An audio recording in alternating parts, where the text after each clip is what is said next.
अस्सलामु अलैकुम वरहमतुल्लाहि वबरकातुहू। दोस्तों, आज की हमारी स्टोरी का टॉपिक है द एग्जेम्पलरी जज और थीम ऑफ द स्टोरी है शेमफुल क्राइम।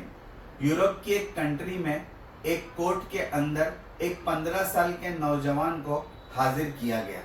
उसका ये जुर्म था कि उसने एक डिपार्टमेंटल स्टोर से ब्रेड की चोरी की थी। जज के सामने जब उस नौजवान को हाजिर किया गया, जज ने कहा कि तुमने आखिर ब्रेड क्यों चुराया, खरीदा क्यों नहीं? लड़के ने कहा कि मेरे पास खरीदने के लिए पैसा नहीं है। जज ने कहा कि तुमने अपने फैमिली वालों में से किसी से पैसा क्यों नहीं मांगा? उसने कहा कि मेरी फैमिली में सिर्फ एक बूढ़ी माँ है जो कि बीमार है, अनएम्प्लॉयड है, इसके अलावा मेरा कोई नहीं है जिससे मैं पैसे मांग सकूं। जज ने कहा तुम खुद कुछ काम क्यों नहीं करते हो, तुम तो नौजवान हो। उसने कहा कि मैं काम किया करता था, गाड़ी धोया करता था। एक रोज माँ की ज्यादा बीमारी की वजह से मुझे काम से छुट्टी लेनी पड़ी, जिसकी वजह से मुझे काम से निकाल दिया गया और मुझे कोई दूसरा काम नहीं मिला, इसलिए मैं खुद भी अनएम्प्लॉयड हूँ। मुझे कोई काम नहीं मिलता है जिसकी वजह से मैं कुछ पैसे कमा सकूं। जज ने कहा कि ये तमाम मसाइल जब तुम्हारे सामने थे तो तुमने किसी से मदद क्यों नहीं मांगी? तुम किसी से मदद मांग लेते और फिर रोटी खरीद लेते। उस शख्स ने कहा कि आज चोरी करने से पहले मैं कम से कम 50 लोगों के पास गया और सबसे मदद की अपील की, लेकिन किसी ने मेरी मदद नहीं की।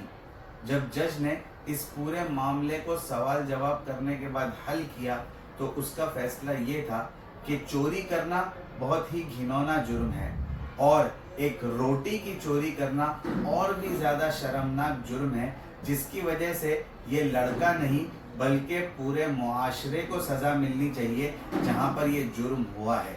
क्योंकि अगर कोई ऐसा मुआशरा जो किसी भूखे की मदद नहीं कर सकता इस हद तक कि उस भूखे को मदद न मिलने की वजह से चोरी करनी पड़े, तो इस जुर्म का जुर्माना इस शख्स के बजाय पूरे मुआशरे पर होना चाहिए। और इस फैसले को सामने रखते हुए जज ने ये कहा कि इस पूरे कोर्ट में जितने लोग हैं सबके ऊपर जुर्माना आयद करता हूं मैं $10 का जुर्माना, और मैं भी वो जुर्माना दूंगा क्योंकि मैं भी इस मुआशरे का हिस्सा हूं और ये जुर्माना मुझ पर भी आयद होगा। पूरी कोर्ट के सब लोग ने $10 दिए और फिर जज ने कहा कि वो दुकानदार जिसने एक भूखे बच्चे को ब्रेड की चोरी पर पुलिस के हवाले कर दिया उसके ऊपर $1000 का जुर्माना आयद किया जाता है। पूरे पैसे बच्चे को दे दिए गए और बच्चे से कहा कि अब इससे तू अपनी भूख को भी मिटा और किसी रोजगार का भी इंतजाम कर। दोस्तों, ऐसा मुआशरा जहां किसी भूखे को भूख की इंतहा सामने रखते हुए चोरी करनी पड़े, वहां पर वो शख्स से ज्यादा पूरा मुआशरा गुनहगार होता है। इसकी समझ हम सब के अंदर होनी चाहिए। दोस्तों, इस स्टोरी के 3 मॉरल्स और वर्ड्स ऑफ विजडम ये है। आज हमारी सोसाइटी का अजीबो गरीब हाल हो गया है। जो अमीर है वो ज्यादा से ज्यादा अमीर होता चला जा रहा है, जो गरीब है वो ज्यादा से ज्यादा गरीब होता चला जा रहा है और एक मिडिल क्लास आदमी दोनों के दरमियान पिसता चला जा रहा है। आज एक अमीर किसी गरीब की मदद इस वजह से नहीं करता कि वो जरूरतमंद है, बल्कि इस वजह से करता है कि लोगों को उसकी चैरिटी नजर आनी चाहिए। एक केला देते हुए भी एक अमीर आदमी अपना फोटो खिंचवाता है और उसको सोशल मीडिया पर डाल देता है।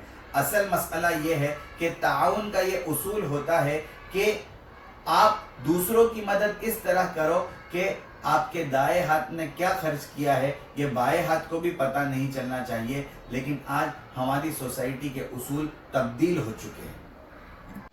नंबर 2, वो माशरा जहां पर इंसाफ ज्यादा होता है उस माशरे में खैरात की कम जरूरत पड़ती है, क्योंकि अगर इंसाफ के साथ खैरात, सदकात, ज़कात और लोगों की मदद की जाए तो उस मुआशरे में फसाद कम से कम फैलता है।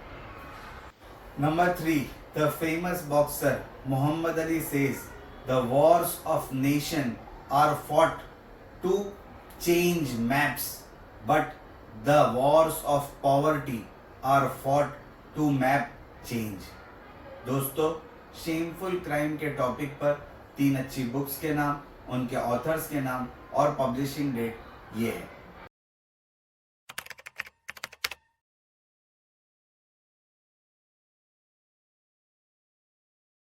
Thank you very much. जज़ाकल्लाहु अहसनल जज़ा।